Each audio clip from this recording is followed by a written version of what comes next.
तो सर आज का क्लास स्टार्ट करते हैं एक पॉजिटिव कोट के साथ। खोल दे पंख मेरे, कहता है परिंदा, अभी तो उड़ान बाकी है। जमीन नहीं है मंजिल मेरी, अभी तो पूरा आसमान बाकी है। तो सर कभी आप लोग देखना उन परिंदों को, जो परिंदे उड़ते हैं ना आसमान में, कभी बैठ के, कभी मौका मिले लाइफ में कि बहुत ज्यादा टेंशन चल रहा हो, कभी लगे कि नहीं बहुत ज्यादा प्रॉब्लम चल रहा है, कुछ समझ ही नहीं आ रहा है, कभी छत पे जाकर आराम से बैठना और उनको ऑब्जर्व करना।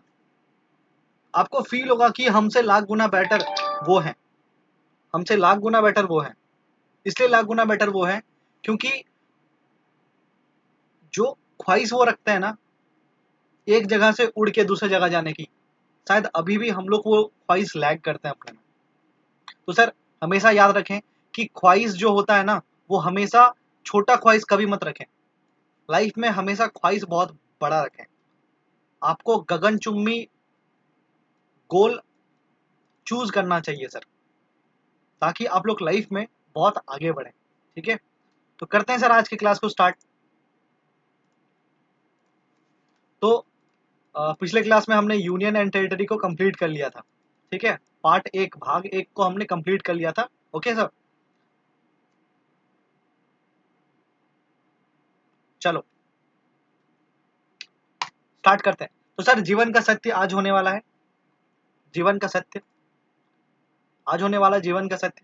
तो कृपया करके कुर्सी की पेटी बांध ले और क्लास पे फोकस करें, क्योंकि आज बहुत अच्छे अच्छे क्वेश्चंस करवाऊंगा मैं, और बहुत इंपॉर्टेंट क्वेश्चंस। आपको फील होगा कि यार ऐसे क्वेश्चंस आते थे एग्जाम में, कभी कभी हमें समझ ही नहीं आता था कि ये क्वेश्चन किस चैप्टर से आ रहा है। ठीक है, तो सर सबसे पहला क्वेश्चन है आप लोग की स्क्रीन के ऊपर, just give me 1 minute.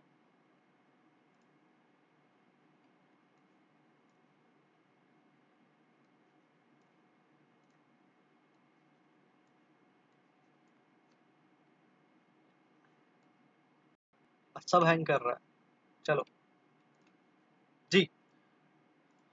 15 second का टाइम दूंगा हर क्वेश्चन पे। आप लोग को आंसर देना है, सभी को आंसर देना है, सही हो या गलत हो सभी को आंसर देना है। और जो आंसर नहीं देना चाहता, जो नहीं देना चाहता जीवन का सत्य, वो क्लास अभी छोड़ के जा सकता है, कोई प्रॉब्लम नहीं है।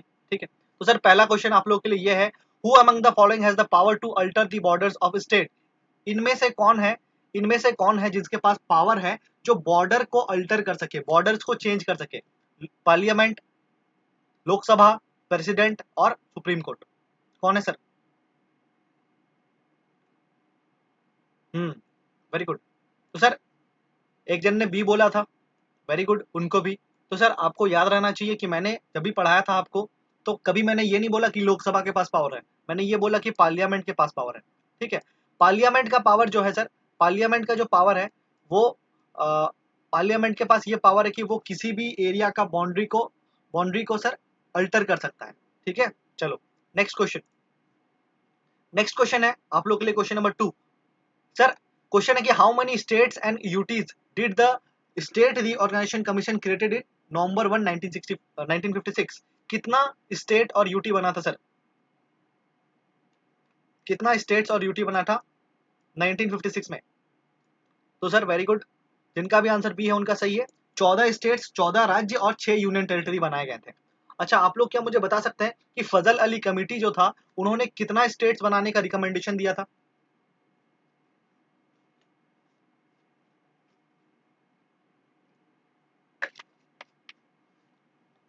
तो 16 दिया था।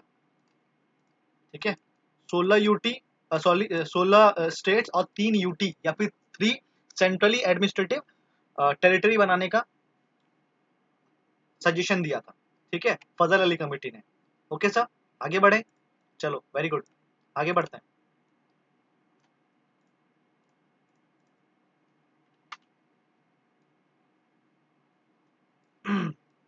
नेक्स्ट सर क्वेश्चन नंबर 3 पे फोकस कीजिएगा। Delhi, Delhi is a state with the people. Delhi क्या है? ठीक है, एक स्टेट है, एक यूटी है, एक ऑटोनोमस काउंसिल है, क्या है सर?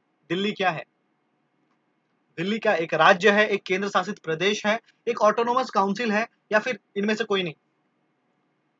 तो सर याद रखिएगा, Delhi is UT, Delhi is a UT, Delhi is a UT. ठीक है, चलो क्वेश्चन नंबर 4 का आंसर दीजिएगा, आंसर दीजिए क्वेश्चन नंबर 4 का। जी, क्वेश्चन नंबर 4 का answer, under which of the following provision of the constitution the parliament of India has the right to form new state, नया राज्य बनाने का अधिकार पार्लियामेंट के पास किस अनुच्छेद से है? तो सर पढ़ा नहीं है शायद हमने ये चीज, पढ़ा है क्या? Under which of the following provision the constitution under the which of the provision of the constitution the parliament of India has the right to form a new state, पढ़ा है क्या? तो सर फिर इतना इतना लेट क्यों हो रहा है आंसर देने में? सर सी, अनुच्छेद 3, ठीक है। और देखो छत्तीसगढ़ पीसीएस में पूछा गया है, छत्तीसगढ़, क्या कंफ्यूजन है आपको? किस चीज का कंफ्यूजन है बताना? आर्टिकल 3 पढ़ाया हुआ, आर्टिकल 3 हो गया आपका 3 दिन, और कंफ्यूजन अभी आज हो रहा है आपको, so it's a very problematic question, you know. Article 2 कुछ नहीं है, आर्टिकल 2, आर्टिकल 3 कुछ नहीं है। आर्टिकल 2 बाहर से आने वाले राज्यों को, फॉर एग्जाम्पल पाकिस्तान को मन कर गया, पाकिस्तान को हम लोग को मर्ज करना है भारत में, तो कैसे करेंगे? अनुच्छेद 2 को यूज करेंगे। एक्सटर्नल एक्सटर्नल टेरिटरीज को भारत में कैसे इंसर्ट करेंगे वो आर्टिकल 2 बताता है। और आर्टिकल 3 ये बताता है कि भारत के अंदर वाले राज्य, भारत का जो इंटरनल टेरिटरीज हैं, भारत के जो जो भारत का जो मैप है, भारत के मैप के अंदर जितने भी टेरिटरीज हैं, जितने भी राज्य हैं, यूटीज हैं, उनके बारे में कैसे आपका चीजें किया जाएगा, वो आर्टिकल 3 बोलता है। बस, क्या अभी समझ में आया?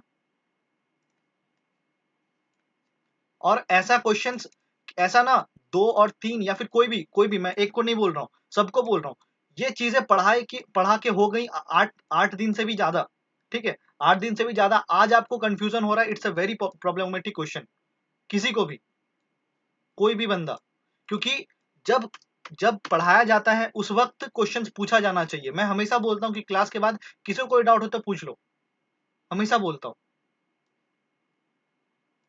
नेक्स्ट, क्वेश्चन नंबर 5 का आंसर देंगे आप लोग, क्वेश्चन नंबर 5 का आंसर देंगे। पूछ रहा है क्रोनोलॉजिकल ऑर्डर बताइए, मतलब टाइमलाइन बताइए सर, कब कैसे क्या बना, बताना जरा। अरुणाचल प्रदेश, छत्तीसगढ़, अरुणाचल प्रदेश, झारखंड, सिक्किम।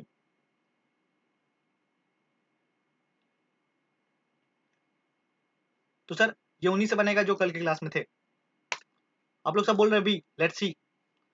सर सिक्किम कब बना, कोई बताएगा क्या? वेरी गुड, 66 में। कॉन्ग्रेचुलेशन, आपको मिलता है 5 रुपए का टॉफी। वेरी गुड, आपको भी मिलता है 5 रुपए का टॉफी। 66 में बनाया गया है सिक्किम, ये पढ़ाई कर रहे हैं आप, ये रिवीजन करके आए हैं आप लोग। सर 1975 में बनाया गया। अरुणाचल प्रदेश कब बनाया गया, राज्य कब बनाया गया, पूछ रहा है स्टेट्स के बारे में, राज्य कब बनाया गया? 1987 में बनाया गया सर, ठीक है। सर छत्तीसगढ़ कब बनाया गया? सर 2000 में बनाया गया, 1 नवंबर 2000 में बनाया गया। झारखंड कब बनाया गया? 15 नवंबर 2000 में बनाया गया। तो बताओ, क्रोनोलॉजिकल ऑर्डर पूछ रहा है, सबसे पहले क्या बनाया गया होगा सर? सिक्किम बनाया गया होगा, तो सिक्किम 4 नंबर पे, उसके बाद अरुणाचल प्रदेश 2 नंबर पे, उसके बाद 1 और 3, मतलब 4213 होगा आंसर, 4213 होना चाहिए answer, and that is option B. Clear? Clear है सभी को? नेक्स्ट, जम्मू एंड कश्मीर, अच्छा ये रहने दो, ये कोई लॉजिकल नहीं है। नेक्स्ट, क्वेश्चन नंबर 7 का आंसर दीजिएगा। क्वेश्चन नंबर 7 बोलता है, फिर यही पूछ रहा है सर, क्रोनोलॉजिकल ऑर्डर पूछ रहा है, मैंने बोला ना बहुत इंपॉर्टेंट है ये जो क्रोनोलॉजिकल ऑर्डर है ना, बहुत इंपॉर्टेंट है। चलो बताना मुझे, यूपी पीसीएस में पूछा, सोचो स्टेट पीसीएस का क्वेश्चन है ये सब, स्टेट पीसीएस में पूछा जा रहा है, बस वही एग्जाम में वही बच जाएगा फिर, अगर नहीं आता तो फिर वही बैठे हुए हैं फिर। तो सुनना याद ध्यान से, टाइम्स अप, सुनना ध्यान से। सर और आंध्र प्रदेश की बात की जा रही है, आंध्र प्रदेश कब बना था, कोई बताएगा क्या? आंध्र प्रदेश कब बना था? 1953, 56 जिसने भी बोला था अपना डेटा को करेक्ट कर लीजिए। 1953 में पहला राज्य था आंध्र प्रदेश, जो कि लैंग्वेज के बेसिस में बनाया गया था 1953 में, ठीक है।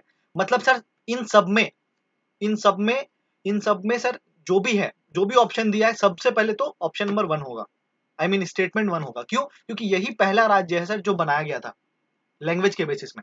ठीक है, तो सर बाकियों को काट दो, ये कट गया, ये कट गया, आंसर होगा या तो ए होगा या तो बी होगा। अब हमें देखना है या तो ए होगा या तो बी होगा। नेक्स्ट सर, हिमाचल प्रदेश कब बना था, कोई बताएगा क्या?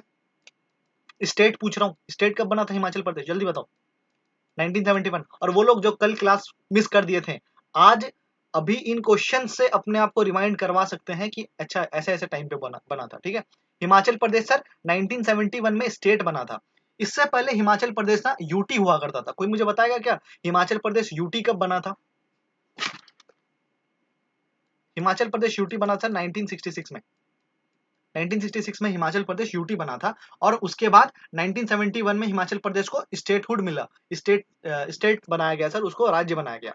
ठीक है सर, हरियाणा कब बनाया था, जल्दी बताओ, हरियाणा कब बना था? 66 में sir, very good. Sir Sikkim कब बना था, जल्दी बताओ, सिक्किम कब बना था, क्विक। 1975। किस किस संविधान संशोधन से सिक्किम को बनाया गया था सर, कोई बताएगा क्या? किस संविधान संशोधन से बनाया गया था? 36वां संविधान संशोधन। ठीक है, अब देखो सबसे पहले क्या बना सर, सबसे पहले आंध्र प्रदेश 1 नंबर, क्या आंसर होना चाहिए 1, उसके बाद क्या होगा सर 3, उसके बाद क्या होगा सर 2, उसके बाद क्या होगा सर 4। ठीक है, 1 3 2 4, आंसर इज बी। क्लियर? अब देखो कल के क्लास के पहले अगर आप इस क्वेश्चन को लगाने जाते तो सर बहुत मुश्किल हो जाता। और मैं बता रहा हूँ जिसको भी कंफ्यूजन है आज वो कंफ्यूजन दूर हो जाएगा, क्योंकि हम लोग बहुत सारे, मेरे पास बहुत अच्छे अच्छे क्वेश्चन है। ठीक है, बहुत सारे क्वेश्चन हम लोग बनाने वाले हैं। ठीक है, चलो आओ क्वेश्चन नंबर 8 का आंसर देना। क्वेश्चन नंबर 8 का आंसर देना। The power to carve out a state is vested. एक स्टेट को बनाने का अधिकार किसके पास है? Option A parliament, option B president, option C cabinet, option D reorganisation commission. किसके पास है?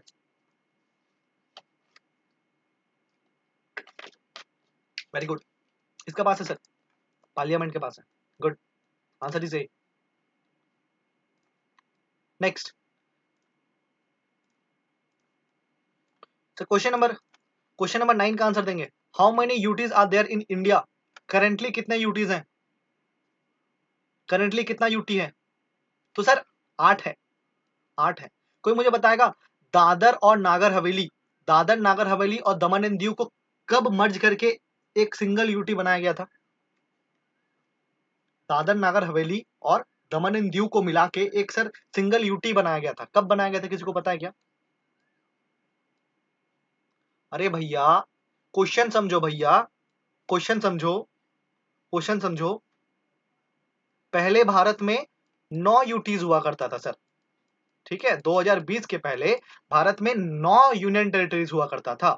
लेकिन 26 जनवरी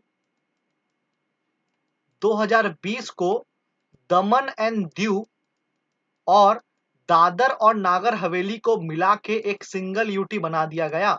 मैं वही पूछ रहा था कि कब बनाया गया था। इस डेट को याद रखेंगे कि 26 जनवरी 2020 में दादर और नागर हवेली और दमन एंड दीव को मर्ज करके एक सिंगल यूटी का फॉर्मेशन किया गया था। क्लियर है सभी को? समझ में आया? इसीलिए सर अभी बोला जाता है कि 8 यूटी है, पहले 9 यूटीज था sir. Clear? I mean 9 UT हो जाता अगर, आई मीन टू से 9 यूटी हो जाता अगर इन दोनों को मर्ज नहीं किया जाता तो। क्लियर है सभी को? चलो नेक्स्ट क्वेश्चन नंबर 10 का आंसर देंगे। और देखो कितने आपको क्रोनोलॉजिकल वाले क्वेश्चन आएंगे। क्वेश्चन नंबर 10 का आंसर दो जल्दी।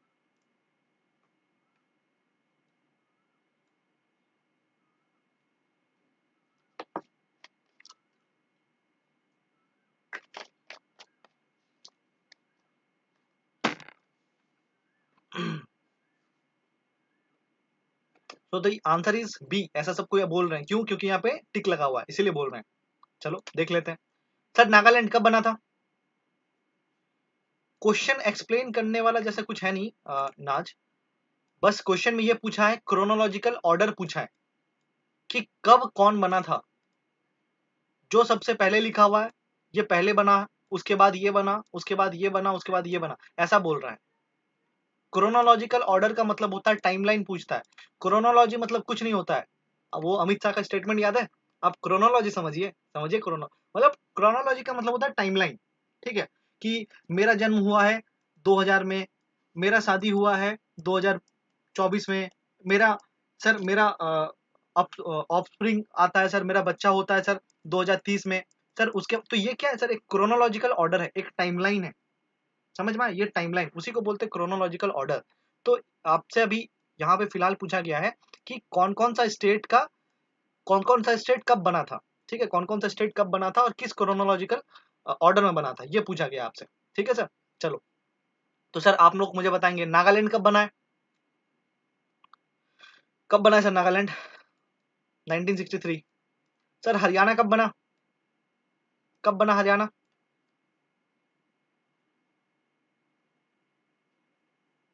1966, गुड।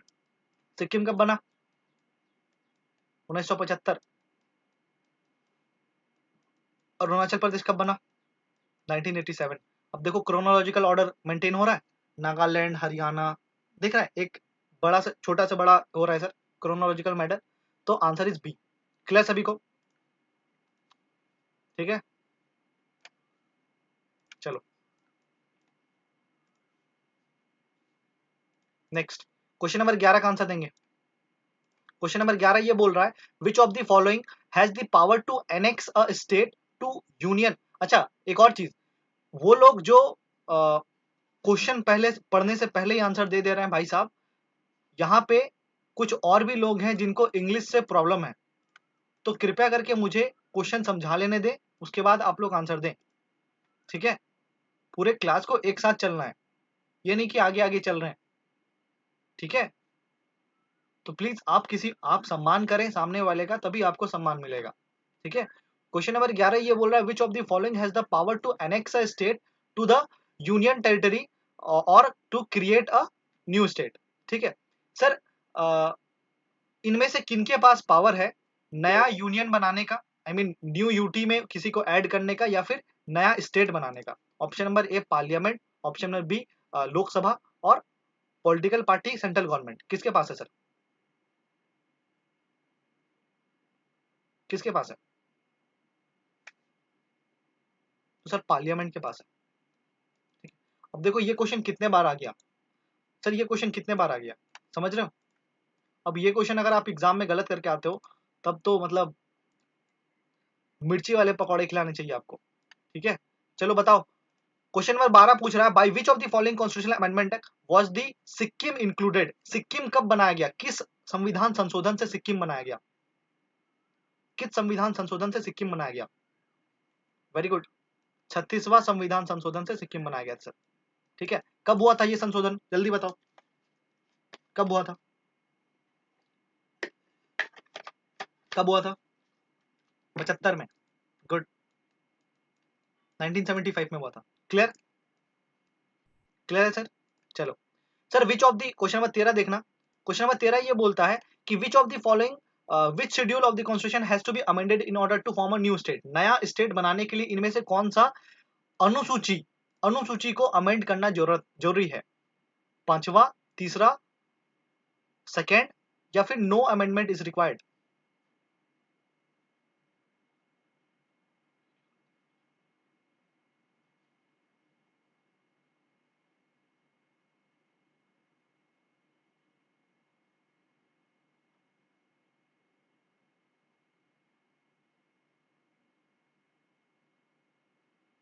चलो, आप लोग सब बोल रहे डी। तो जैसा क्वेश्चन फ्रेम किया गया है ना, इसके अकॉर्डिंग तो डी ही सही होगा, परंतु ऐसा क्वेश्चन नहीं आना चाहिए। पर पता है, एग्जाम वाले एग्जाम वाले लोग आई मीन कुछ भी कर देते हैं, कैसा भी क्वेश्चन, कोई भी फालतू फालतू क्वेश्चन फ्रेम कर देंगे, ऐसा क्वेश्चन फ्रेम कर देंगे। ये ऐसा क्वेश्चन नहीं आना चाहिए लॉजिकली देखा जाए तो। क्यों? क्योंकि सर पहला अनुसूची जो है ना, फर्स्ट शेड्यूल, वो बोलता है कि उसमें आपका जो भी आप स्टेट है, जो भी राज्य या फिर केंद्र शासित प्रदेश है हमारे देश में, उन सभी का रिकॉर्ड, उन सभी का लिस्ट आपका पहला अनुसूची में होना चाहिए, पहला अनुसूची में लिखा होना चाहिए। ठीक है, ऐसा बोलता है। अगर आप कोई नया स्टेट बना रहे हैं सर, या फिर अगर आप कोई भी नया यूनियन टेरिटरी बना रहे हैं ना, तो आपको उस चीज को अपडेट करना पड़ेगा फर्स्ट शेड्यूल में। फर्स्ट शेड्यूल में अपडेट करना पड़ेगा। यहाँ पे सर फर्स्ट शेड्यूल नहीं था कहीं पे भी, इसीलिए हम लोग चूज नहीं किए और डायरेक्ट आंसर डी लगा दिए। परंतु ये चीज ये चीज ये चीज सर होना चाहिए फर्स्ट शेड्यूल, ठीक है, समझ में आया? चलो आगे बढ़ते हैं। क्वेश्चन नंबर 14 बताना, which of the following statement is false, इनमें से क्या गलत है? The state of Mysore was recasted by Tamil Nadu as Tamil Nadu. Goa was separated from Daman and Diu. The state of Bombay was divided into Gujarat and Maharashtra. Himachal Pradesh was earlier a UT. सबसे पहले तो आप लोग ना question अच्छा से पढ़ा कीजिए, उसके बाद आंसर क्या कीजिए। ABCD कुछ भी बोलते हैं आप लोग। तो sir answer is A. Answer A क्यों है? क्योंकि मुझे नहीं पता। अब देखो मुझे ये पता है कि ये 3 स्टेटमेंट सही है, ऐसा है क्या? हाँ सर सही है, याद आ रहा है सभी को? सर हिमाचल प्रदेश एक यूटी था। हाँ सर था, कब था, किस साल को था सर हिमाचल प्रदेश यूटी? 66 में। Good sir. बॉम्बे को डिवाइड करके गुजरात और महाराष्ट्र बना दिया गया, कब बनाया गया था? 60 में। Good sir. गोवा को सेपरेट कर दिया गया था दमन एंड दीव से, और गोवा को एक अलग राज्य बना दिया गया था, कब बनाया गया था? 1987 में। तो सर ये 3 मुझे पता है, एक नहीं पता, आंसर क्या हो जाएगा? ए हो जाएगा। यही गलत है सर। मुझे पता है कि ये 3 सही है, ठीक है, तो गलत कौन सा? ये है, ठीक है। क्लियर? क्लियर सभी को? चलो क्वेश्चन नंबर 15 बताना। क्वेश्चन नंबर 15 पूछ रहा है, which of the following is not a UT. UT नहीं है इनमें से कौन सा नहीं है सर? केंद्र शासित प्रदेश कौन नहीं है सर? तो सर बच्चा वाला क्वेश्चन है, गोवा नहीं है। इसको कब स्टेट बनाया गया था? 1987 में। Very good. चलो आगे बढ़ते हैं। Next, according to the first article, question number 16 देखना। According to the first article of the constitution, India is a, India क्या है? अनुच्छेद 1 के तहत इंडिया क्या है? Group of state, federation of state, confederation of state या फिर यूनियन ऑफ स्टेट? क्या है सर बताना। ऑप्शन नंबर ई लगा रहे हैं भाई साहब। ऑप्शन ई लगाया जा रहा है, मतलब क्या खा के आते हैं आप लोग? ऑप्शन ई लगाया जा रहा है। कौन था? मैंने देखा भी नहीं कौन था। Very good sir. Answer is D. Answer is D, ठीक है, answer is D. Sir UPPCS में पूछा गया है, समझ रहे हैं? यूपीपीसीएस में पूछा गया है, यूपीपीसीएस। यूपीपीसीएस मतलब सर स्टेट पीएससी में भी सोचो आप, कितना मतलब चिंदी चिंदी क्वेश्चंस पूछते हैं, कोई मतलब ओर छोड़ नहीं है किसी भी क्वेश्चन का, ठीक है। चलो नेक्स्ट, 17 नंबर बताना। पूछा जा रहा है, the state of Uttarakhand was formed in which year. बताना जरा, कब बना था? 2014 में बना था सर। कब बना था?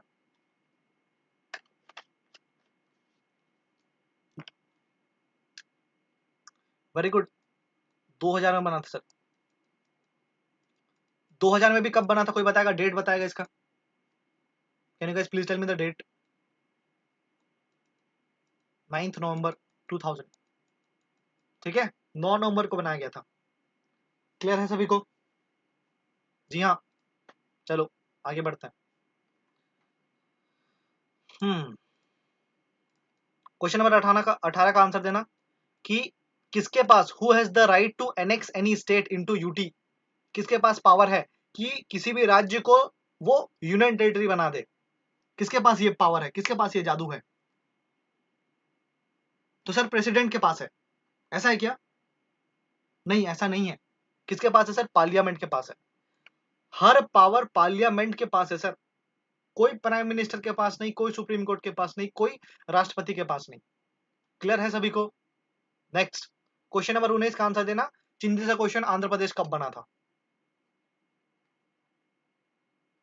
कब बना था सर आंध्र प्रदेश? 1953 में बना था। ऑप्शन बी, 1953 में बना था, ठीक है। आंध्र प्रदेश कौन सा भाषा बोलने वाले लोगों के लिए बनाया गया था?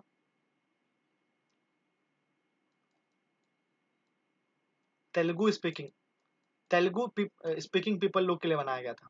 ठीक है, चलो क्वेश्चन नंबर 20 का आंसर देंगे।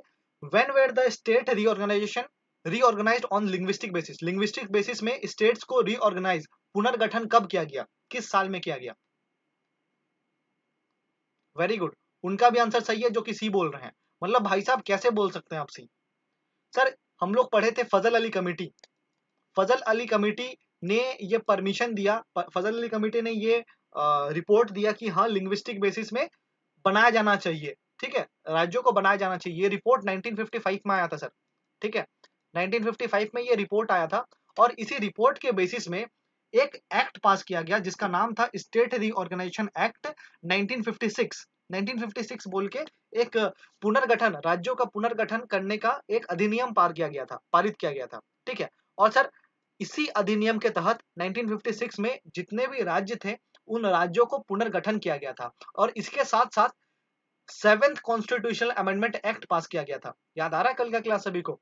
7th कॉन्स्टिट्यूशनल अमेंडमेंट एक्ट 1956 पास किया गया था जिसके तहत part A, part B, part C में रहने वाले जो भी राज्य थे, जो भी जगह था, जो भी टेरिटरी था, उनको बोल दिया गया कि अब से part A, part B, part C ऐसा कुछ नहीं होगा। सभी को या तो राज्य में बना देंगे, राज्य में दर्जा देंगे, या तो हम लोग यूटी का दर्जा देंगे। ठीक है, और पार्ट डी को ऐसे ही रहने दे दिया। अंडमान और निकोबार जो पार्ट डी में था उसको बोल दिया कि भैया तुम पार्ट डी में ही रहो। किसी को याद आ रहा है कल का डिस्कशन? हाँ जी। और देखो एमपीपीएससी में पूछा गया चिंदी सा क्वेश्चन। चलो क्वेश्चन नंबर 21 का आंसर देना। विच of the following statement is not correct, इनमें से क्या करेक्ट नहीं है पूछ रहा है, करेक्ट नहीं है पूछ रहा है, बताना जरा आंसर। करेक्ट नहीं है।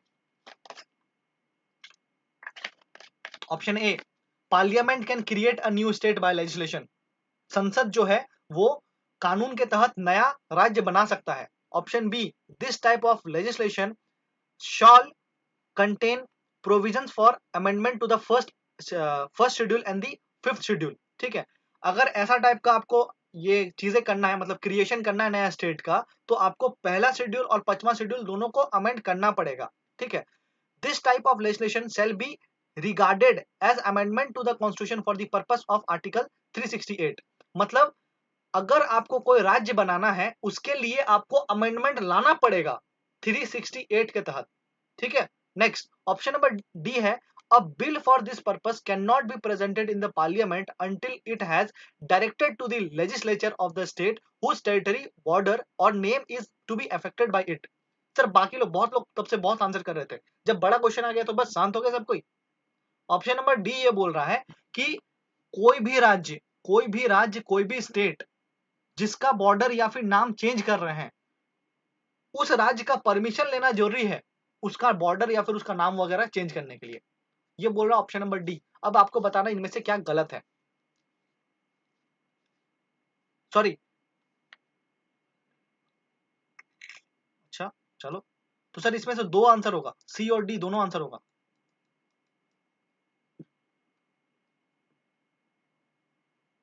सी और डी दोनों आंसर होगा। कैसे बोल रहे हैं आप लोग सिर्फ सी, और कैसे बोल रहे हैं आप लोग सिर्फ डी? कैसे? हाँ बीपीएससी अलग ही, वो अलग ही जा रहा है, वो उसको उसको ई दे दो। ठीक है, वो अलग ही जा रहा है। ठीक है, तो सी और डी होगा सर दोनों आंसर। क्यों? क्योंकि सर हम लोगों ने देखा है कि नया स्टेट बनाना है ना, नया स्टेट बनाना है ना, तो नया स्टेट बनाने के लिए, नया स्टेट बनाने के लिए सर हमें 368 का यूज नहीं करना है।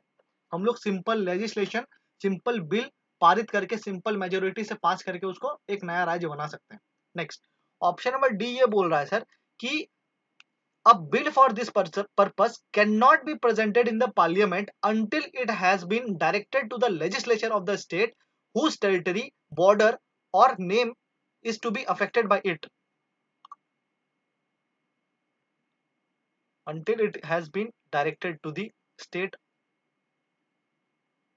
until until it has to be, it has been directed।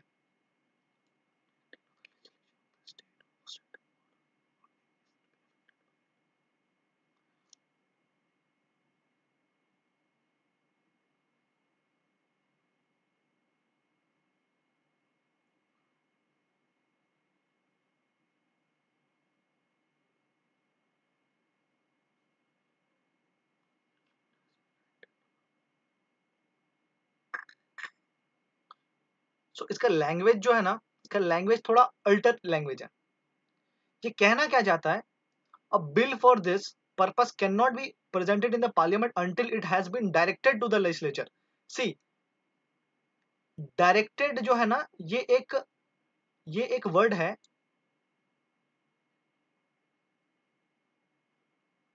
Just just let me take the question. Let me take the question. Okay, let me take the question. देखो, आपने एक डिस्कशन सुना होगा मेरी तरफ से। क्या डिस्कशन था? एक सेकंड, एक सेकंड, तब कोई शांत हो जाओ। Let me explain. सुन लो प्रॉब्लम क्या है। याद है मैंने आप लोगों को क्या बोला था कि अगर किसी भी स्टेट का बॉर्डर या फिर नाम वगैरह किसी को भी बदलना है तो उस बिल को पेश करने से पहले हमें प्रेसिडेंट का रिकमेंडेशन चाहिए। किसी को याद है ये चीज? जी हाँ, बोले थे।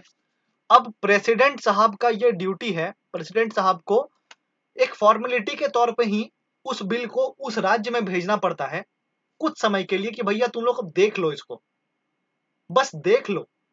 तुम्हारा व्यूज जो आएगा वो मैंडेटरी नहीं होगा पार्लियामेंट के ऊपर कि वो मानना ही है, पार्लियामेंट को, संसद को मानना ही है, ऐसा जरूरी नहीं है।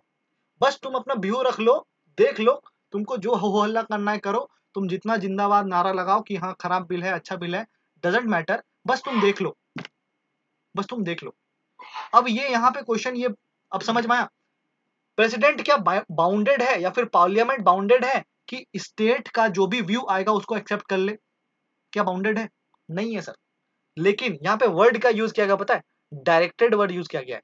until it has been directed to the state legislature to the state whose border or name is to be affected।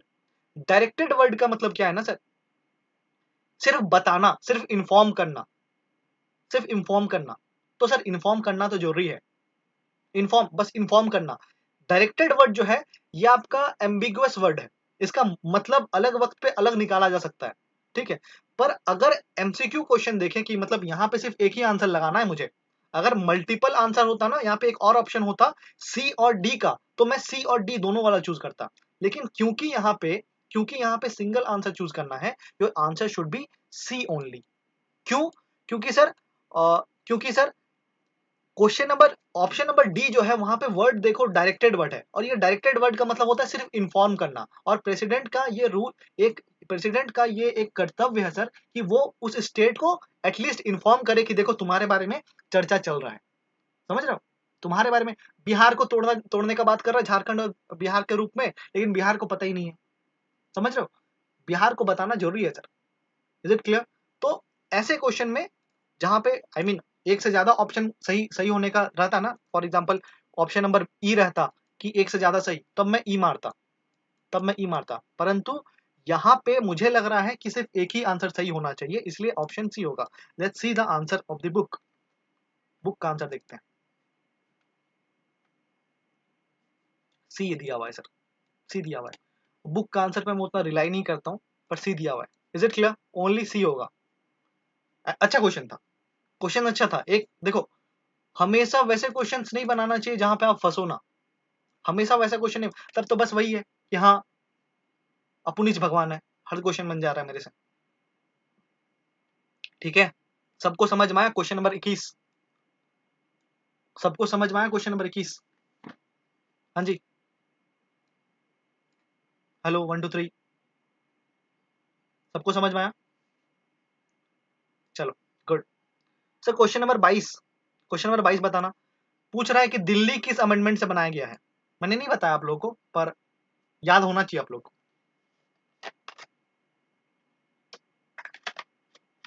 याद रखिएगा जिनको याद नहीं है, 69th अमेंडमेंट से बनाया गया सर दिल्ली। दिल्ली जो है 69th अमेंडमेंट से बनाया गया है। क्वेश्चन पूछता है इसलिए याद रखिएगा, ठीक है। और मैं इसीलिए बोलता हूँ क्वेश्चंस को ना अच्छे से पढ़ा करो, आराम से पढ़ा करो, ठीक है। चलो क्वेश्चन नंबर 23 का आंसर देना। क्वेश्चन नंबर 23 ये बोल रहा है, consider the following statement and identify the correct option among the following. Statement first क्या बोल रहा है, the constitution mentions union of state. Because the states of India don't have the right to secede. ठीक है, statement ये बोल रहा है, स्टेटमेंट वन ये बोल रहा है कि हमारा जो संविधान है वो यूनियन ऑफ स्टेट्स इसलिए यूज करता है क्योंकि राज्यों के पास अलग होने का अधिकार नहीं है। ठीक है, नेक्स्ट, द एल के धर, इसको ये एस के धर है। ठीक है, द धर commission had given preferences to the administrative convenience to the linguistic basis for the reorganization of the state। जो धर कमीशन था सर, उसने लिंग्विस्टिक बेसिस को नकार दिया था और एडमिनिस्ट्रेटिव कन्वीनियंस, जो शासन व्यवस्था है, प्रशासन व्यवस्था है, उसको उसके आधार पे पुनर्गठन करने का सजेशन दिया था। ठीक है, नेक्स्ट, स्टेटमेंट 3 ये है, the Congress committee headed by Pandit Jawaharlal Nehru, Sardar Patel and Pattabhi Sitaramayya were not for the linguistic basis. ये जो कमिटी बनाया गया था सर, जेवीपी कमिटी, उन्होंने लिंग्विस्टिक बेसिस को मना कर दिया था रीऑर्गेनाइजेशन के लिए। अब बताओ क्या सही है?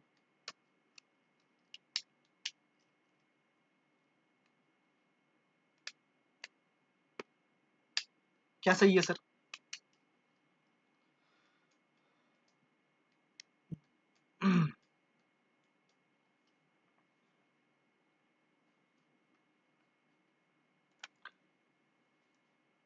So answer is D, answer is D.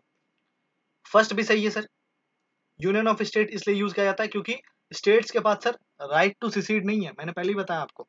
I don't think इस पे डिबेट करना चाहिए। नेक्स्ट, एस के धर कमिटी, ये भी बताया हुआ क्वेश्चन है कि एडमिनिस्ट्रेटिव कन्वीनियंस बोला था। ठीक है, next sir, JVP committee, I know सुनो तो, जेवीपी कमिटी ने क्या इंस्टेंटली बोला था? जेपी कमेटी ने क्या इंस्टेंटली बोला था कि हाँ अभी लिंग्विस्टिक बेसिस में कर देना चाहिए? ऐसा बोला था क्या? नहीं बोला था सर, ऐसा नहीं बोला था उन्होंने कि अभी करना चाहिए, लेकिन क्या ऐसा बोला था ना कि फ्यूचर में कर सकते हैं। लेकिन ये तो पक्का है ना, ये बोला था कि अभी नहीं करना चाहिए, ये बोला था कि नहीं बोला था? जेपी कमेटी ने ये बोला था सर कि अभी नहीं करना चाहिए हमें, लेकिन फ्यूचर में कर सकते हैं, ऐसा बोला था। मतलब करंट बेसिस में सर नहीं कर सकते, इसका मतलब क्या है? They are not satisfied by the linguistic basis for the reorganisation of the state. ठीक है, तो ऑप्शन नंबर, ये जो स्टेटमेंट 3 है ना, ये भी सही है सर। ठीक है, याद रखिएगा, जेपी कमेटी, मैं फिर से बता रहा हूँ जिसको नहीं ये समझ में आया, जेपी कमेटी ने रिजेक्ट किया था सर लिंग्विस्टिक बेसिस को। ठीक है, करंट सिचुएशन के लिए, लेकिन एक होप छोड़ दिया था लोगों के बीच में, एक ज्वाला छोड़ दी थी कि हाँ फ्यूचर में मे भी उसको यूज कर सकते हैं, मे भी ऐसा किया जाना चाहिए, पर अभी फिलहाल नहीं किया जाना चाहिए। क्लियर? चलो आगे बढ़ते हैं।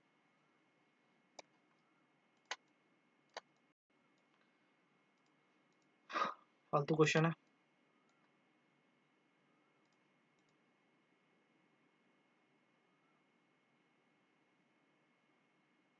26 का आंसर देगा क्या कोई? पूछ रहा है कि नया स्टेट बनाने के लिए क्या इन दोनों में से होना चाहिए? ऑर्डिनरी मेजोरिटी या फिर simple majority, option number B. Option number A ये बोल रहा है ordinary majority in parliament and rectification of at least 2/3 of the state. ठीक है, ये स्पेशल मेजोरिटी कहते हैं इसको। ठीक है, ऑप्शन ए या फिर ऑप्शन बी।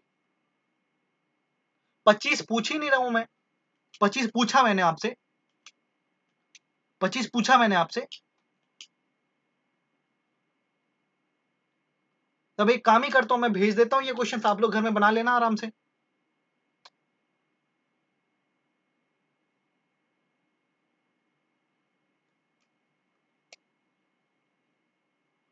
फिर से सबको आंसर देंगे क्वेश्चन नंबर 26 का।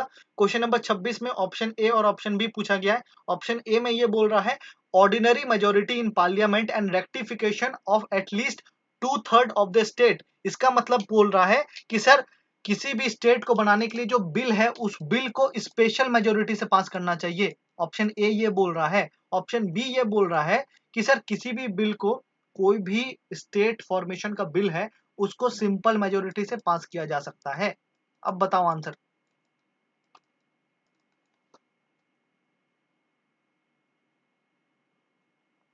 तो सर जहां पे पढ़ाया है ना वहां पे जाके खोल के देखें आप, आप आर्टिकल 3 जहां पे पढ़ा है वहां पे खोल के देखें उसको, तो वहां पे साफ शब्दों में आपने लिखा है नहीं लिखा है आई डोंट नो, पर साफ शब्दों में मैंने बताया है कि सर सिंपल मेजोरिटी से बिल को पास करना चाहिए, सिंपल मेजोरिटी से बिल को पास करना चाहिए।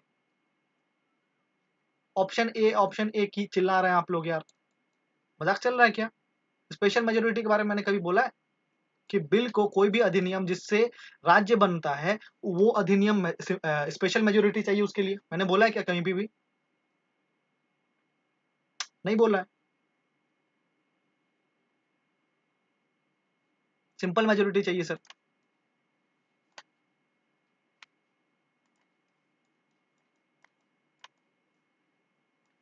क्वेश्चन नंबर 27 बताएंगे आप लोग।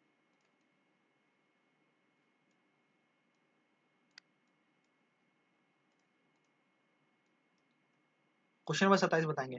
क्रोनोलॉजिकल ऑर्डर पूछा है सर, ठीक है, कि कौन सा कैसा बना था, किसी एग्जाम में पूछा हुआ है, बताएंगे आप लोग।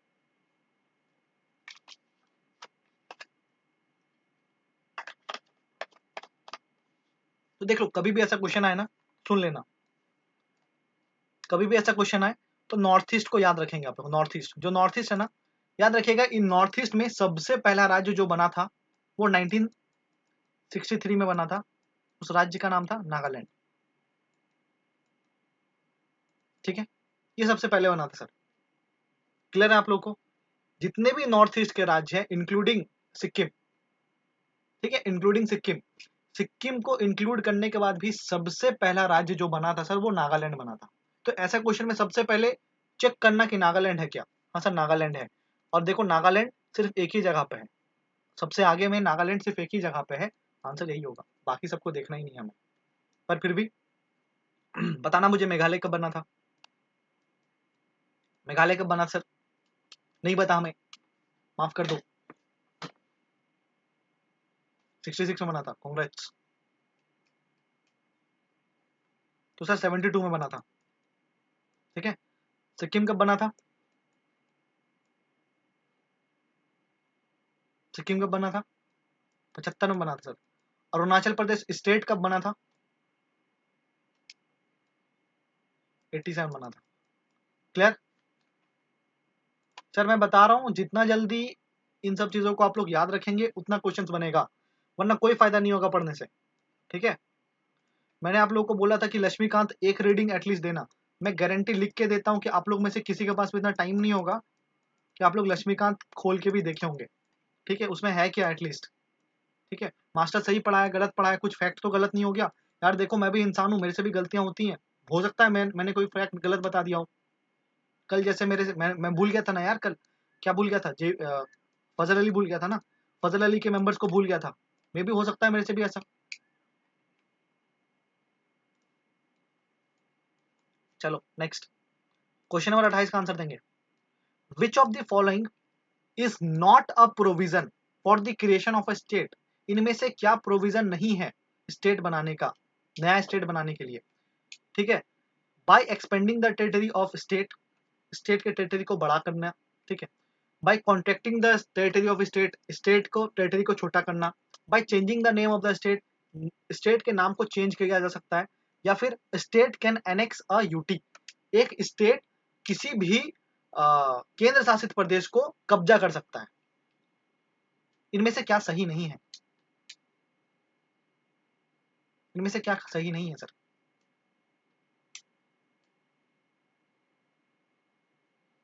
Very good, option B. अच्छा बताना मुझे, ये तीन चीज हमें किस अनुच्छेद से करने का पावर मिलता है? अनुच्छेद 3। गुड। अच्छा एक बात बताओ, अनुच्छेद 2 क्यों नहीं बोला आप लोगों ने? ये बात समझ में आया? आर्टिकल 2 हमने इसलिए नहीं बोला सर क्योंकि आर्टिकल 2 बाहर बाहर बाहर से आने वाले, बाहर से आने वाले टेरिटरी को कैसे इंक्लूड करे, कैसे एडमिशन दे, उसके ऊपर डिपेंड करता है। और आर्टिकल 3 जो है वो भारत के राज्य, भारत का जो टेरिटरी है, अपना टेरिटरी, सोवेरियन बॉर्डर्स जो है, उस बॉर्डर के अंदर क्या होगा क्या नहीं होगा वो अनुच्छेद 3 करता है, ठीक है। चलो 29 का आंसर देना भाई, 29 का आंसर देना, छोड़ दो। मत दो, रहने दो।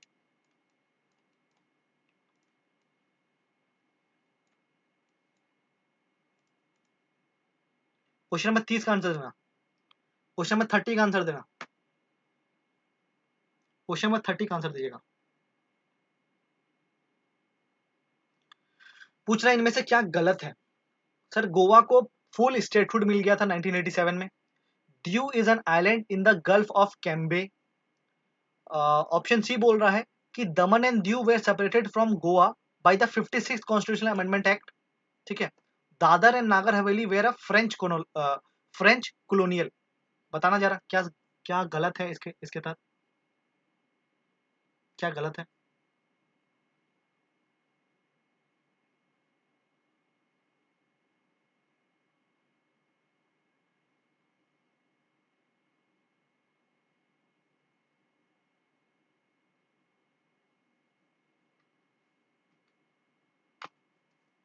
जी क्या गलत है।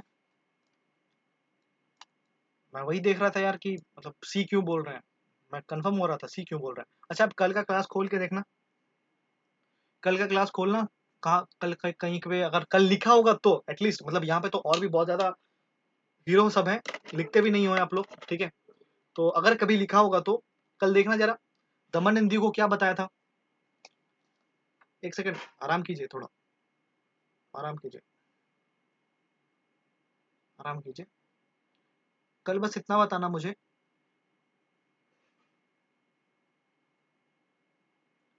आराम से। कल बस इतना देख के बताओ मुझे कल के नोट्स में कि दादर और नागर हवेली को मैंने किसका कॉलोनी बताया था, पोर्तुगीज का बताया था कि फ्रेंच का बताया था। दादर और नागर हवेली, सर पोर्तुगीज का बताया था। ऑप्शन डी क्या बोल रहा है देखना जरा, Dadar and Nagar Haveli vera French French colonial.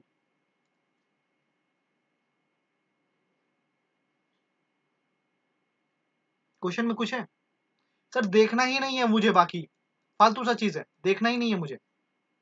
और जो सी लगा रहे हैं, मैं बता दे रहा हूँ सी बोल क्या रहा है। सी ये बोल रहा है कि दमन एंड दीव को अलग किया गया था ना सर, दमन एंड दीव को अलग किया गया था ना गोवा से, वो किस संविधान संशोधन से किया गया था।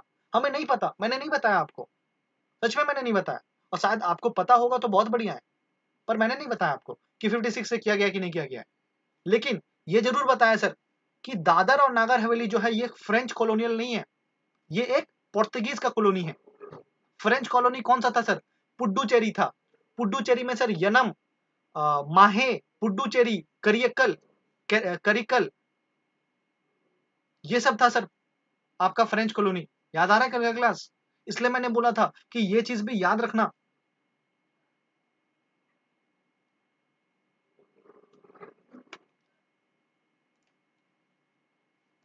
नेक्स्ट आगे बढ़ते हैं सर, सुनिएगा ध्यान से। सर इंडिया का जो यूनियन टेरिटरी है वो एडमिनिस्टर कौन करता है, कौन एडमिनिस्टर करता है उसको। President, finance minister, home minister, prime minister, राष्ट्रपति, वित्त मंत्री, गृह मंत्री या फिर प्रधानमंत्री। यूनियन टेरिटरी मतलब केंद्र शासित प्रदेश को कौन एडमिनिस्टर करता है सर। ऑब्वियस सी बात है सर, प्रेसिडेंट करते हैं, ठीक है, प्रेसिडेंट करते हैं। Very good. चलो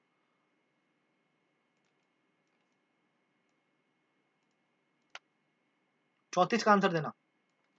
विच was the first state to be formed on the linguistic basis. Language के बेसिस में सबसे पहला राज्य कब बनाया गया था, कौन सा बनाया गया था, सबसे पहला राज्य कौन सा बनाया गया था। सर आंध्र प्रदेश बनाया गया था।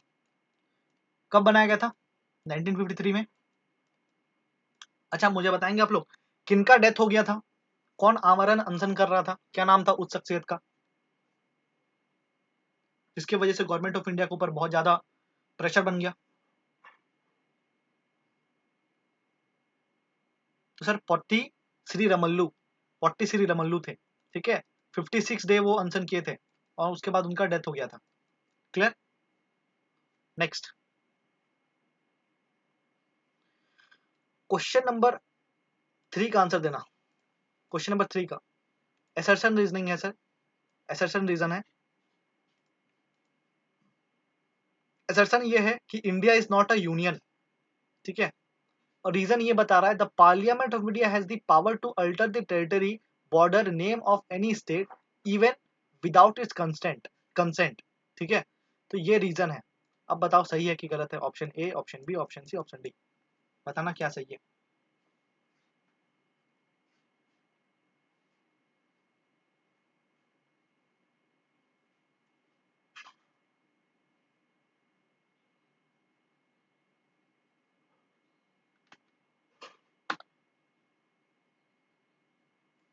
सो मतलब कोई इसमें सोचने वाली बात नहीं है सर, सबसे पहला ही चीज गलत है। इंडिया यूनियन नहीं है क्या? अरे एकदम है सर। आंसर क्या होगा? डी हो जाएगा। Clear sir? खत्म हो गया क्या? नहीं, खत्म नहीं हुआ।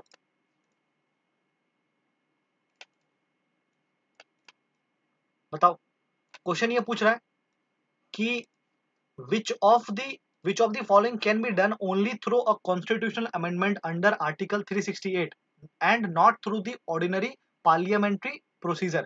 इनमें से क्या है जिसको सिर्फ और सिर्फ अनुच्छेद 368 के द्वारा संविधान को संशोधन करके ही किया जा सकता है? और स्टेटमेंट 1, नया राज्यों का गठन, नया राज्यों का फॉर्मेशन। स्टेटमेंट 2, नया स्टेट्स का गठन, नया स्टेट्स का सर एडिशन, ठीक है, यूनियन ऑफ इंडिया में। ऑप्शन स्टेटमेंट 3 ये बोल रहा है बाहरी फॉरेन कंट्री में,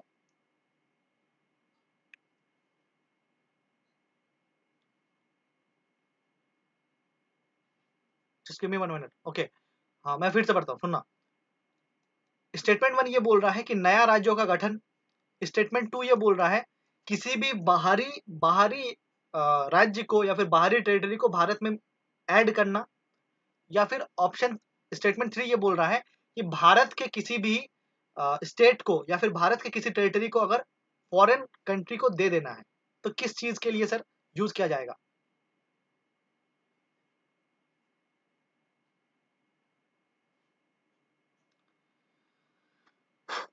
चलो, क्वेश्चन फिर से, दोनों कान खोल के सुनेंगे आप लोग। फिर से सुनना क्वेश्चन, सुनना, फिर से सुनना।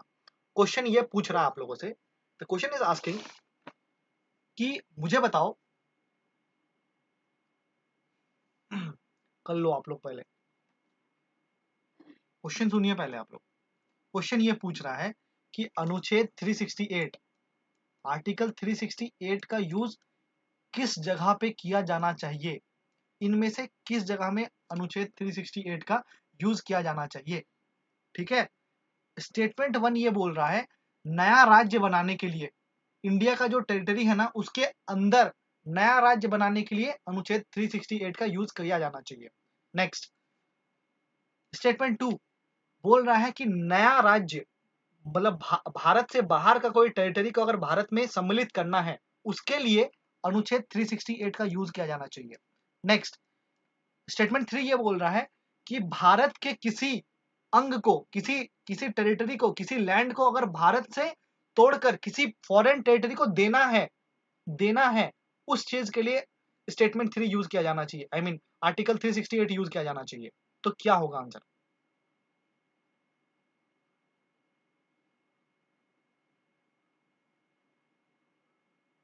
तो सर अगर आपको बेरूबारी केस याद है, अगर आपको बेरूबारी केस याद है तभी ये क्वेश्चन आपसे बनेगा।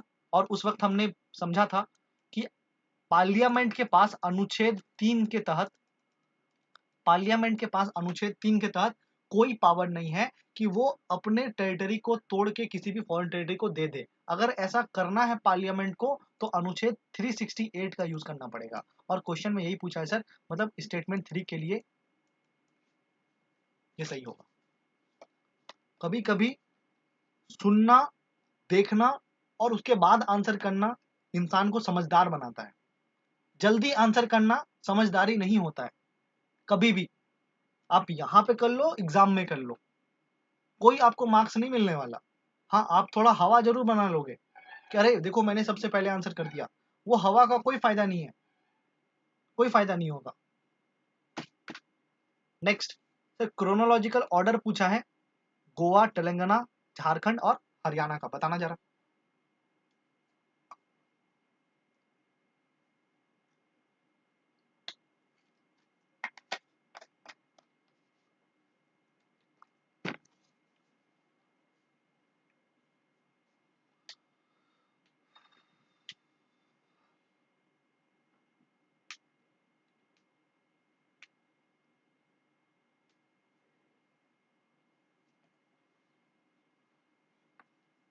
तो सर आप लोग सबको टू बोल रहे हैं, देखते हैं टू। सर हरियाणा कब बना, हरियाणा बताना जरा, श्री हरियाणा कब बना है? 4। अच्छा चलो, कुछ लोग 4 बोल रहे हैं, कुछ लोग 2 बोल रहे हैं, लेट्स सी। हरियाणा कब बना है सर? 66 में बना है, गुड। हरियाणा 66 में बना है। सर गोवा कब बना है? 87 में बना है। सर झारखंड कब बना है? 2000 में बना है। सर तेलंगाना कब बना है? 2014 में बना है। ठीक है, किसी को कोई दिक्कत नहीं है।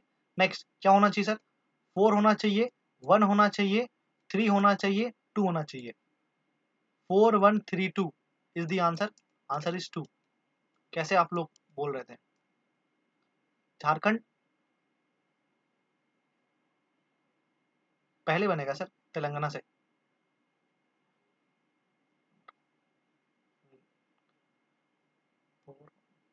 गोवा भूल गए थे क्या आप लोग? ठीक है, क्लियर है सभी को? हाँ जी, जिसका 4 आंसर था, समझ में आया आप लोग को?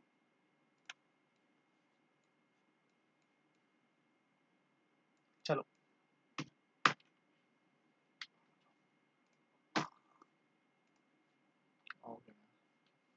चलो बताना जरा, दमन एंड दीव और दादर और नागर हवेली को मिला के एक सिंगल यूटी बना दिया गया, कब बनाया गया सर? कब ऐसा कांड किया गया था? तो याद रखेंगे सर, रिपब्लिक डे 2020 में, अभी जस्ट बताया था। ठीक है, याद रखेंगे इस चीज को।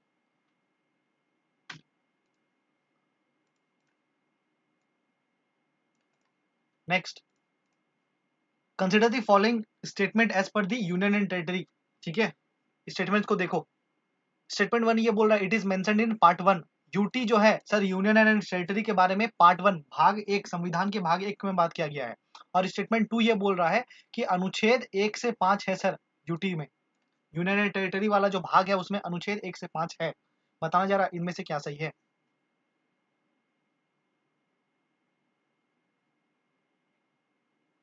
तो सर ये झूठ बोल रहा है हम लोगों से। कितने से कितना अनुच्छेद है बताना जरा? भाग 1 में कितने से अनुच्छेद कितने तक है? 1 से 4 तक है सर। ये झूठ बोल रहा है हम लोग से, झूठ बोलता है हम लोग से। ठीक है, तो ये गलत है, स्टेटमेंट 2 गलत है, मीन्स ओनली 1। चलो, which of the following is not mentioned in article 1? अनुच्छेद 1 में क्या नहीं लिखा हुआ है? A state territory, you I mean B union territory के बारे में नहीं लिखा हुआ है। Very good. इनमें से क्या नहीं लिखा गया सर अनुच्छेद 1 में?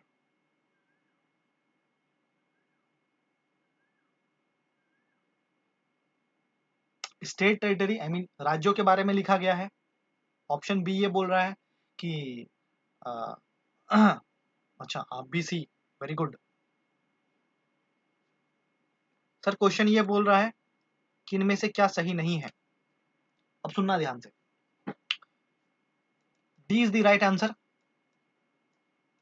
बाकी लोग जो भी आई मीन आप लोग महानुभाव सी बोल रहे हैं।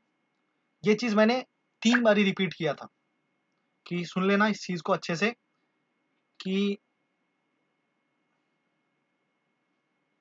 ऐसे क्वेश्चंस आएंगे आपके पास। क्या बोला था मैंने, सुनना ध्यान से। अनुच्छेद 1 आर्टिकल 1 में मैंने ऐसा बोला था कि लिखा हुआ है टेरिटरी ऑफ इंडिया, इंडिया के क्षेत्र लिखा हुआ है। और इंडिया के क्षेत्र में से 3 चीजें लिखी हुई हैं, राज्य लिखा हुआ है, यूटी लिखा हुआ है, और उन, सुनना है आपने, और उनके बारे में भी, उन जगह वो क्षेत्र के बारे में भी लिखा हुआ है जो भारत फ्यूचर में एक्वायर करेगा। इन सभी चीजों के बारे में टेरिटरी ऑफ इंडिया के अंतर्गत अनुच्छेद 1 में लिखा हुआ है। अब देखो, स्टेट के बारे में लिखा हुआ है क्या? हाँ सर लिखा हुआ है। यूटी के बारे में लिखा हुआ है क्या? हाँ सर लिखा हुआ है। Territories that may be acquire by India at any time, future में कभी भी एक्वायर किया जा सकता है, इसके बारे में लिखा हुआ है क्या? हाँ सर लिखा हुआ है। क्या फेडरेशन ऑफ स्टेट के बारे में लिखा हुआ है? मतलब गधे हैं क्या आप लोग? फेडरेशन वर्ड का कहीं पे भी यूज किया गया है अनुच्छेद 1 में? इसलिए मैं बोल रहा हूं, इसलिए मैं बोल रहा हूं कि आंसर जल्दी देने वाले समझदार नहीं होते हैं, आंसर सही देने वाले समझदार होते हैं। और ये दिखा रहा है कि आप लोगों ने कितना रिवीजन किया है। क्वाजी फेडरल, ये फेडरल, वो फेडरल, भाड़ में जाए सब कुछ, सब कुछ चला गया, कुछ नहीं। क्वाजी फेडरल ऐसा कुछ नहीं है। सिंपल सा चीज पूछ रहा है, अनुच्छेद 1। आप अनुच्छेद 1 का नोट्स बनाए होंगे, आप जाके वीडियो देखिए, वहां पे मैंने ये चीज समझाया हुआ है कि जो टेरिटरी ऑफ इंडिया है सर, अनुच्छेद 1 के तहत, अनुच्छेद 1 बताता है कि what are the territories of India, what is the definition of the territory. Bharat का क्षेत्र का डेफिनेशन क्या है? और भारत का क्षेत्र का डेफिनेशन यह है कि ये 3 चीजों के बारे में बात करता है, राज्यों के बारे में, यूटी के बारे में, और वो उन जगह के बारे में जो कि फ्यूचर में एक्वायर किया जा सकता है भारत के द्वारा। This shows how much all of you maintain your concentration in the class, क्योंकि डायरेक्ट क्लासेस का क्वेश्चन है, मैं कहीं से नहीं लेके आया हूं। और इन्हीं क्वेश्चंस के तहत मैंने क्लास को डिजाइन किया था कि क्लास में हर एक चीज को डिस्कशन किया जाना चाहिए। भारत, मैंने आपको, एक जन भाई साहब बोल रहे हैं क्वाजी फेडरल के बारे में, क्या यहाँ पे क्वाजी फेडरल लिखा हुआ है? ऑप्शन में क्वाजी फेडरल लिखा हुआ है क्या? जाके इस बार लिखा हुआ है क्या क्वाजी फेडरल?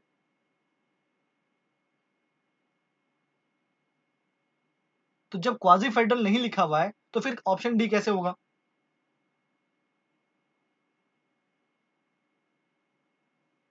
सर प्लीज आप लोग से निवेदन है कि रिवाइज करें, और लक्ष्मीकांत नामक एक बुक है, 4 पन्ने का ये चैप्टर है।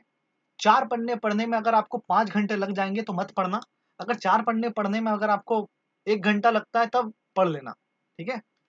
चलो नेक्स्ट,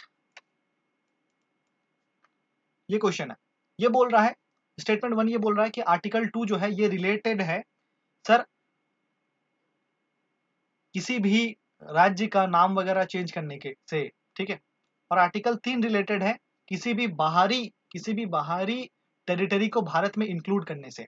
और आर्टिकल 4 ये बोल रहा है कि पार्लियामेंट के पास ये पावर है कि वो आर्टिकल 2 और 3 को एक्सरसाइज करेगा, और वो भी सिंपल मेजोरिटी, मतलब ये जो बिल पास करना है पार्लियामेंट में वो सिंपल मेजोरिटी से पास करेगा। इसके लिए कोई भी संविधान संशोधन अनुच्छेद 368 के तहत लाने का जरूरत नहीं है।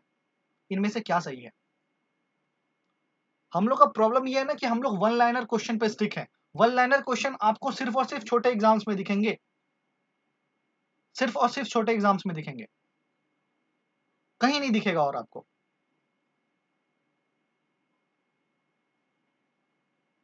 और सबसे सिक्योर आंसर होता है sir all of the above, सबसे सिक्योर आंसर होता है all of the above, none भी होता है आंसर एक।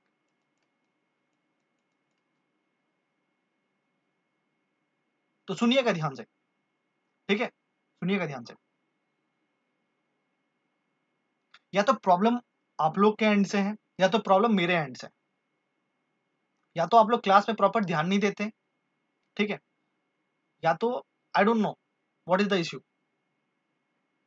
बिकॉज पढ़ाया हुआ क्वेश्चन ये सब कुछ कुछ नहीं है। अगर ये क्वेश्चन आपसे नहीं बन रहा है तो भाई साहब आपको आर्टिकल 1 2 3 4 नहीं समझ में आया, नहीं समझ में आया, अनुच्छेद 1 2 3 4 नहीं समझ में आया आपको। आप अगर खुश हैं पढ़ के कि मुझे समझ में आएगा, तो नहीं समझ में आ गया आपको, नहीं आया, बिल्कुल नहीं समझ में आया।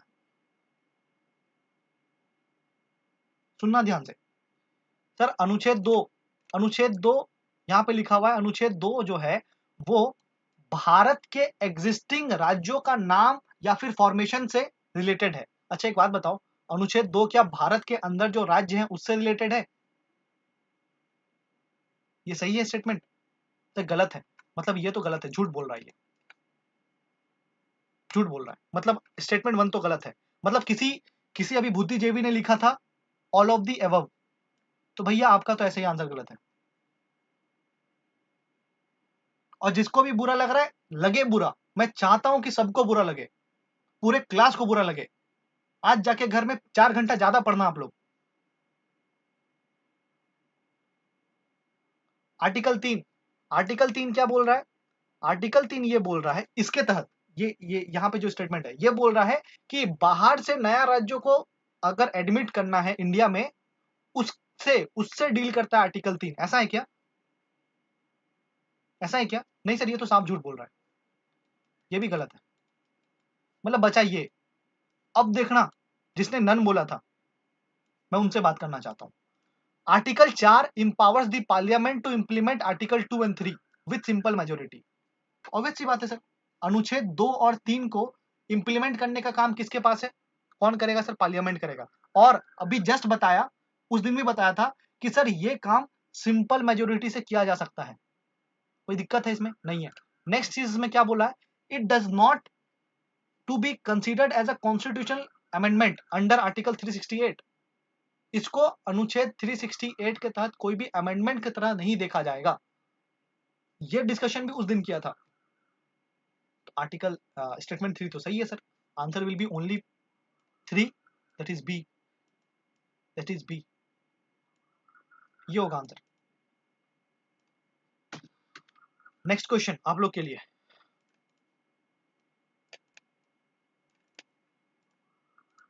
which of the following is or are the most valid reason for the preference of union of state instead of federation of India? इनमें से क्या रीजन हो सकता है सर भारत में यूनियन ऑफ स्टेट यूज करना, ना कि फेडरेशन ऑफ स्टेट यूज करना? ठीक है। Statement A, India Indian federation is not the result of an agreement among the states like the American federation. Bharat में जो फेडरेशन है ना सर, ये कोई एग्रीमेंट के तहत नहीं आया है। जैसे अमेरिका में एग्रीमेंट किया गया था, इसीलिए वहां के स्टेट्स को हम लोग फेडरेशन बोलते हैं। और भारत में कोई भी एग्रीमेंट नहीं किया गया है सर, इसीलिए यहाँ पे कोई भी फेडरेशन का ना वर्ड हम लोग यूज नहीं करते हैं।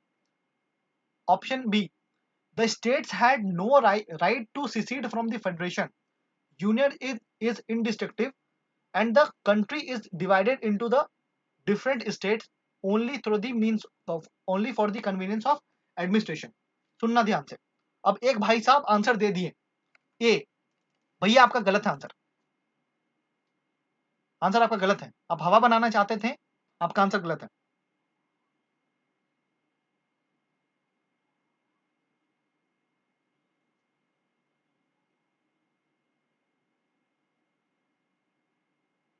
मतलब एक चीज समझ में नहीं आती कि हवा बनाने का कोई फायदा नहीं है यहाँ पे।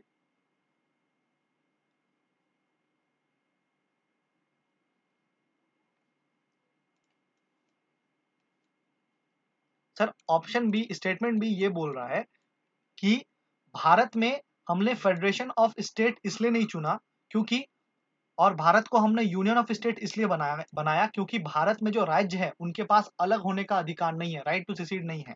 और भारत का जो यूनियन है, मतलब जो लार्जर यूनिट है, वो सर इनडिस्ट्रक्टेबल है, और जो स्मॉलर यूनिट है वो डिस्ट्रक्टेबल है। जो स्मॉलर यूनिट है वो डिस्ट्रक्टेबल है। और स्मॉलर यूनिट मतलब स्टेट्स को इसलिए तोड़ा जाता है ताकि एडमिनिस्ट्रेशन इजियर हो सके। इसके अलावा और कोई भी कारण नहीं है भारत को तोड़ने का। अब बताना आंसर क्या है।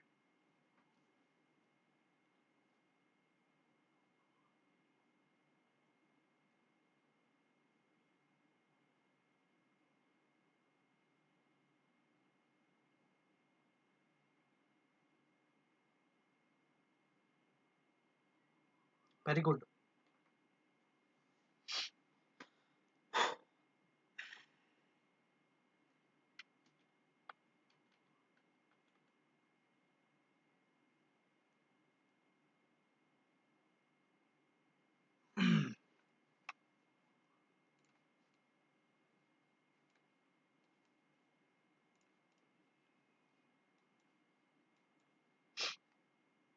Answer C is correct.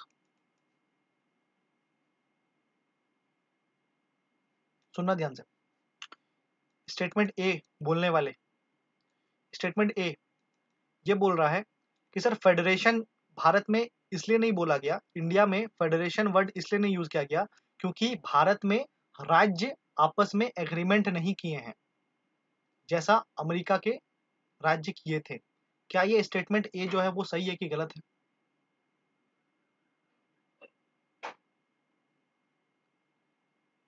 क्या ये स्टेटमेंट सही है कि गलत है? स्टेटमेंट ए सही है कि गलत है? क्या भारत के राज्य एग्रीमेंट किए थे? क्या भारत के राज्य एग्रीमेंट किए थे? किया था क्या? से किसी ने नहीं किया था। और इसीलिए कहीं ना कहीं हम लोग इसको बोल रहे थे कि भारत एग्रीमेंट वगैरह से साथ में नहीं आया है, इसलिए हम लोग इसको फेडरेशन नहीं बोल रहे हैं। अमेरिका में सब कोई एक साथ एग्रीमेंट किया सर, तब जाके अमेरिका बना। मतलब स्टेटमेंट ए सही है, राइट। स्टेटमेंट 2 ये बोल रहा है कि सर भारत में जो राज्य है उनके पास राइट टू सिसीड नहीं है। क्या ये सही बात है? हाँ सर सही बात है। भारत में जो यूनियन है वो इनडिस्ट्रक्टेबल है क्या? हाँ सर बिल्कुल। जो यूनियन है, हमारा जो पूरा देश है, क्या उसको तोड़ के अलग कर सकते हैं आप? नहीं किया सकता सर। लेकिन भारत के जो राज्य हैं उनको तोड़ा जा सकता है। क्यों? ताकि एडमिनिस्ट्रेशन का कन्वीनियंस बना रहे। क्या ये स्टेटमेंट बी सही है? हाँ सर बी भी सही है। आंसर क्या होगा? सी होगा। आई डोंट नो कहाँ से सोच रहे हैं आप लोग, I really don't know. Next, as per article 1 which of the following comes under the territory of India? अनुच्छेद 1 के तहत भारत का क्षेत्र के अंतर्गत क्या क्या आता है?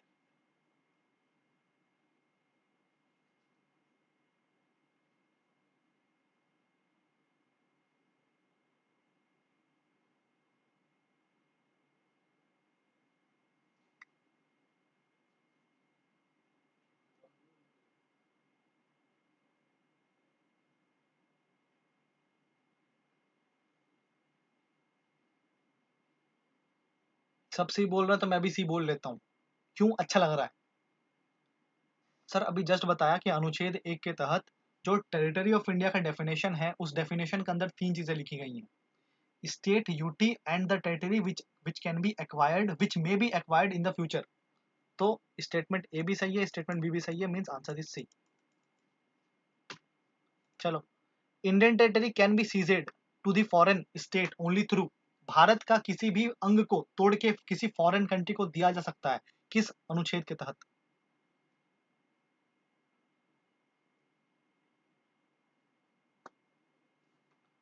अनुच्छेद 368। थैंक यू सो मच, मिलते हैं हम लोग कल। किसी को कोई डाउट है तो पूछ सकते हैं। क्लास यहाँ पे खत्म होता है। Thank you so much.